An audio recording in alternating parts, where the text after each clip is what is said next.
So last night was Ladies' Night with Justin Trudeau. Here's the invitation that was sent out to ladies. Ladies were invited to really get to know Trudeau over cocktails. Sexy. Well, you know, that's what girls like, right? Or at least the fancy ladies. You know what Ladies' Night is, right? It's a tradition at some cheesy bars. It's for lonely girls, like the lonely girls on TV's Sex and the City. These bars go women only for a few hours. They serve colorful girl drinks. Maybe they bring in some male exotic dancers for a few hours so the ladies can live out their fantasies with a hot hunk for a few hours. Lots of drinks and hot guys just for a night of fantasy. You know, if you're a lucky lady and get a private table dance with that hunk, he might ask you your name and tell you you're pretty. Just keep tipping him. If you keep putting $20 bills in his underwear, he might make small talk with you like, baby, who are your real-life heroes? Sweetness, what's your favorite virtue? And how is it possible to have such beautiful, beautiful eyes? Sorry, I got caught up in that for a moment. You know, that last question was my own daydream, but the other questions I just said, they're real. They're actually from the official invitation. That's how the Liberal Party sees women. Starstruck, love-struck, girly girls who will vote for Justin Trudeau because he's really, really ridiculously good looking, and he doesn't trouble girls with all those big, tough questions like, what should our policy be on Syria? Or what should Canada's interest rate policy be? No, he's got his own special girl questions. I think I know where he got them from. Math class is tough. Party dresses are fun. I'll always be here to help you. Do you have a crush on anyone? Oh, yeah, I think they have a crush on someone. This is embarrassing for the women who attended. And they were fancy ladies, downtown ladies, who weren't just stuffing $20 bills into male strippers' jockstraps. They had to pay $250 for the privilege of having Justin Trudeau mansplain the world to their pretty little heads. But they loved it because he is hot. Let's just get the man elected, and then we'll find out from there, okay? Yeah, okay. If you look up the phrase female liberal voter in the dictionary, there's a picture of that woman. There are low information voters out there, and then there are fangirls. I wonder if that lady there asked Trudeau to autograph her chest or threw her panties on the stage. Looks like she might have done that for Pierre Trudeau 40 years ago. Now, that's the first part of the story. How the Liberal Party thinks girls want to talk about their favorite colors and the movie The Notebook. And who's hotter, Jake Gyllenhaal or Matthew McConaughey? Okay, that was too easy. McConaughey, obviously, right, ladies? Okay, let's try again, Liberal ladies. Who's hotter, Liberal ladies, Ryan Gosling or Matthew McConaughey? Oh, duh, again, obviously, McConaughey. Okay, last question. Liberal ladies, who's hotter? That fat, ugly loser going bald, Matthew McConaughey, or the shiny pony, the man of your dreams, Justin Trudeau?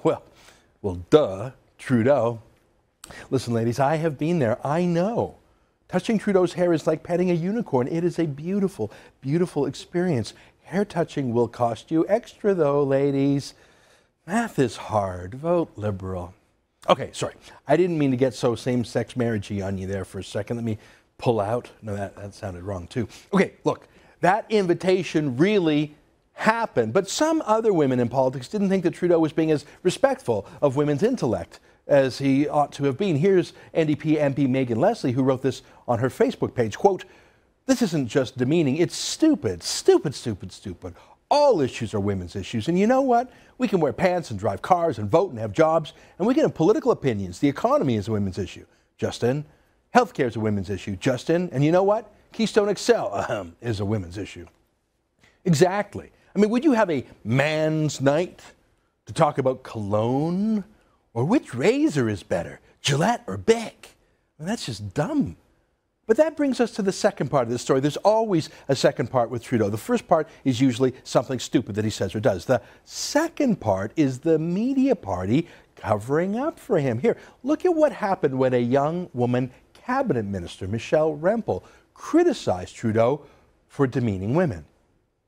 Is the Conservatives just being being afraid of the liberals? Are you just afraid? Are they not, though, just having a little bit of fun in the same way that you are in your Twitter picture? It's a bit unusual, some would say a little provocative. I cannot. Is it not just on the spirit of fun? I have to tell you. Can I ask you, aren't you just afraid of the liberals? I mean, isn't this just a conservative way of trying to sort of change the dial? Aren't you a little bit worried about Trudeau? Can you imagine?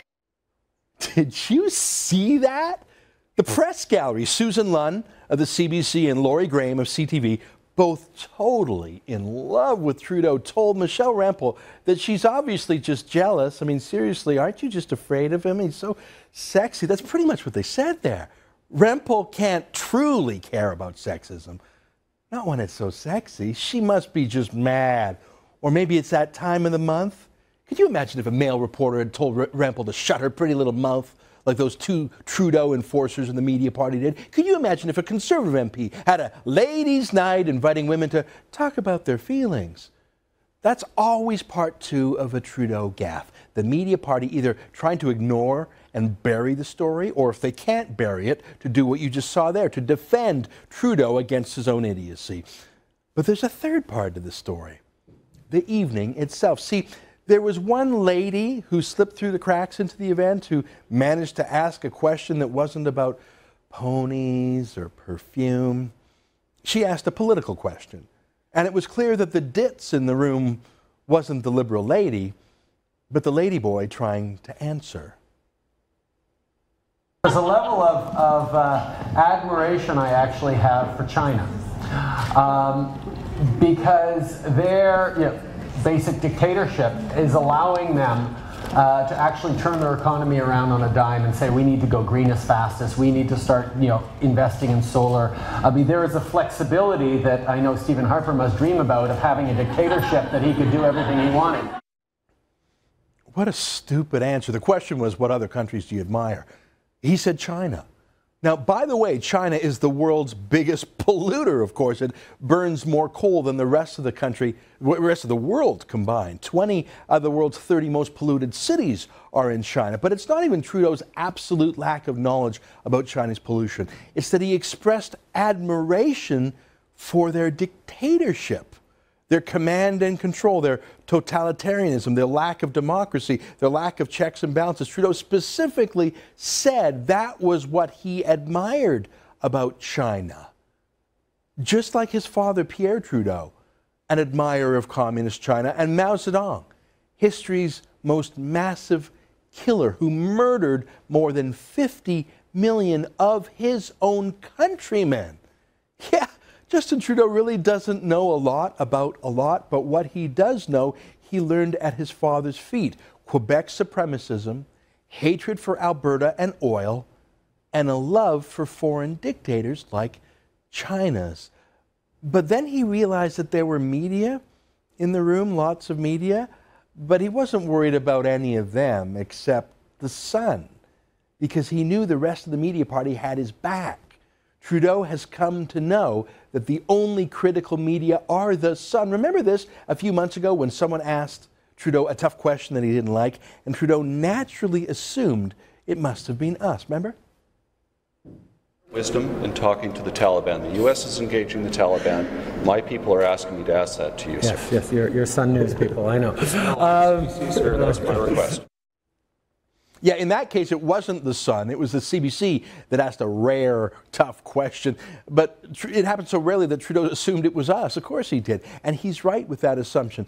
I got a question for you. Have you seen in any other media outlet a report of Trudeau's love for China's dictatorship? No, you have not. Just like you didn't read about his proposal for a carbon tax in any media except for us and the National Post. This ladies' night story shows how stupid Trudeau thinks voters are, or to be more accurate, that his campaign is built on targeting low information voters. He's not even embarrassed about it. And he knows that the media party is there as an auxiliary campaign team to fix his messes, to attack any women who dare to object to his dumbing down campaign, and to studiously ignore his policy disasters, from carbon taxes to his support for communist China.